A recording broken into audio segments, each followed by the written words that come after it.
Meio-dia.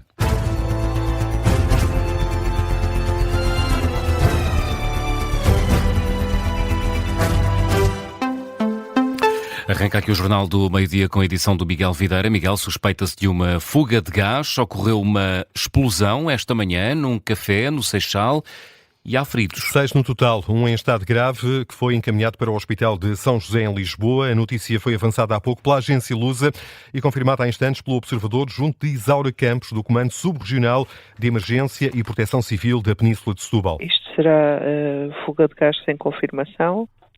A autoridade depois prossegue com a investigação. Existem 6 vítimas, 3 leves transportadas ao Garcia Dorta, uma vítima grave transportada ao Hospital de São José e 2 recusam transporte.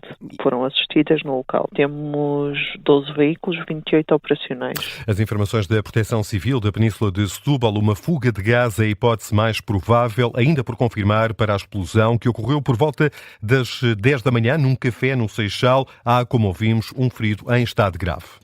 E é um dia da reunião de concertação social, decisiva para um eventual acordo em torno das alterações à lei do trabalho. O presidente da Confederação Empresarial de Portugal, a CIP, anuncia que está disposto a deixar cair 2 das medidas mais criticadas pela UGT. O banco de horas individual e o recurso ao outsourcing, à contratação externa. Seguimos até à sede da CIP, palco desta conferência de imprensa, que há pouco ainda decorria. Está a ser acompanhada pela jornalista Teresa Freire. Teresa, o que leva a CIP a deixar cair estas 2 propostas? A CIP diz que o país não merece andar nos jogos de malabarismo, aliás, diz que este processo tem-se alongado durante muitos meses e, portanto, desta vez querem mesmo que a proposta de alteração à legislação laboral seja aceita por parte da UGT e, por isso mesmo, deixam cair algumas das propostas mais reivindicadas por eles. Armindo Monteiro explica, portanto, que querem deixar cair as alterações na não reintegração após o despedimento ilícito e sede no outsourcing. Também falam desta medida, deixar cair também o banco de horas individual e, por outro lado, a CIP quer, por outro lado, para compensar, que a UGT apoie 3 medidas da Confederação das Empresas Portuguesas. Querem um pagamento de um 15º mês, em setembro, que seja isento de IRS e de TSU. Querem também uma isenção de 50% do IRS no trabalho extraordinário e por turnos e a isenção de 100% do IRS no trabalho extraordinário e por turnos. São estas as 3 medidas que a CIP espera que a UGT amanhã aceite. Amanhã a concertação social volta a estar reunida e por isso a CIP vai deixar cair algumas das medidas principais, porque diz que o país está farto deste caminho tão longo que tem sido para ver algumas alterações à legislação laboral atual. É isso que diz a Confederação Empresarial de Portugal e anuncia nesta conferência de imprensa, acompanhada pela jornalista Teresa Freire. Está então a CIP na disposição de abdicar de 2 das propostas que têm merecido mais críticas por parte da UGT, o banco de horas individual e o recurso ao outsourcing. Avançamos neste Jornal do Meio-Dia para uma suspensão. O coletivo de juízes que julga o processo Operação Marquês suspendeu a sessão de julgamento agendada para esta quarta-feira. Depois do Tribunal Administrativo de Lisboa ter aceitado a providência cautelar interposta por José Sócrates contra a nomeação do advogado oficioso atribuído pela Ordem dos Advogados. A providência foi preparada e apresentada por José Preto, advogado que renunciou à defesa do antigo primeiro-ministro. É invocada como razão o facto, segundo José Sócrates, do advogado oficioso atribuído ao antigo primeiro-ministro, o advogado Luís Carlos Esteves, ter sido indicado pelo bastonário da Ordem dos Advogados sem sorteio ou seguindo as escalas previstas na regulamentação das defesas oficiosas. A providência foi aceita, o julgamento foi mais uma vez suspenso. E de uma suspensão para uma aprovação, a Comissão de Orçamento e Finanças deu luz verde à audição do Governador do Banco de Portugal. Para que Álvaro Santos Pereira esclareça a compra de ações de várias empresas, o Jornal Público avançou com a informação de que o Governador, já em funções, comprou títulos da Jerónimo Martins, da Galp, da Nestlé e The Navigator e que foi obrigado pelo Banco Central Europeu a desfazer-se dessas ações. Álvaro Santos Pereira já vai esclarecer que foi o próprio a comunicar ao BCE a compra dos títulos a quando da entrega da declaração de interesses.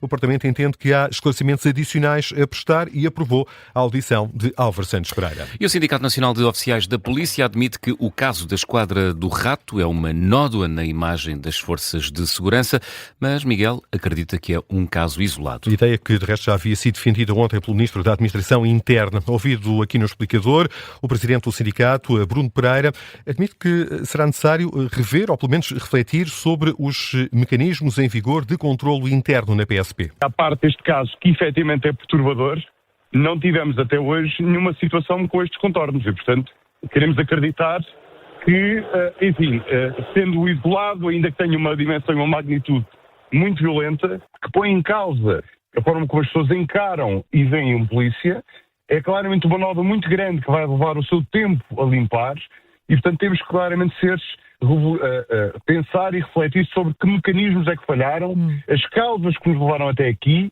e o que é que podemos fazer melhor para que isto não volte a acontecer. Foi isso que disse o dirigente Bruno Pereira, representativo dos agentes da Polícia de Segurança Pública, convidado do explicador desta manhã. E Miguel, é uma queda acentuada tendo em conta o histórico dos últimos dias. A cotação do barril de Brent está a baixar mais de 7%. Está a ser negociado a esta hora $101. A descida coincide com o anúncio feito esta madrugada por Donald Trump. O presidente dos Estados Unidos decidiu suspender o denominado Projeto Liberdade, em vigor há menos de 2 dias e que visa garantir a navegação segura dos navios retidos no Estreito de Hormuz. A suspensão é justificada com a tentativa de dar uma oportunidade à celebração de um acordo de paz com o Irão. O historiador Bruno Cardoso Reis, convidado do Gabinete de Guerra, considera que o anúncio vem pôr em evidência uma marca da administração Trump. Isto o que mostra realmente é que temos de ter sempre grandes cuidados sobre grandes certezas ou sobre a duração da postura da atual administração americana, porque realmente as coisas podem mudar de um momento para o outro.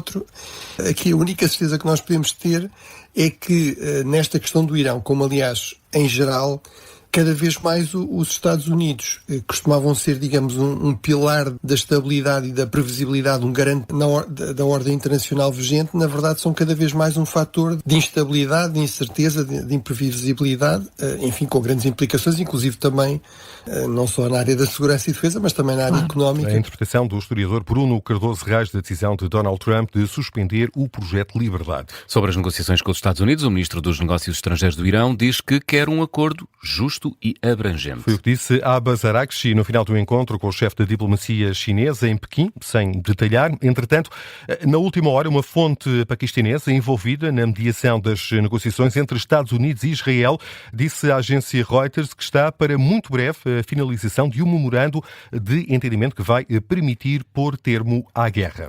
12:08, Miguel, que outras notícias vão marcando a atualidade?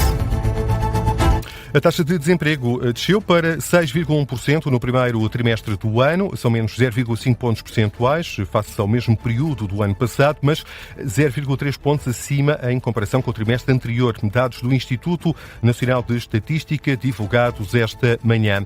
O Presidente do Parlamento da Ucrânia reuniu esta manhã com representantes dos partidos com assento parlamentar.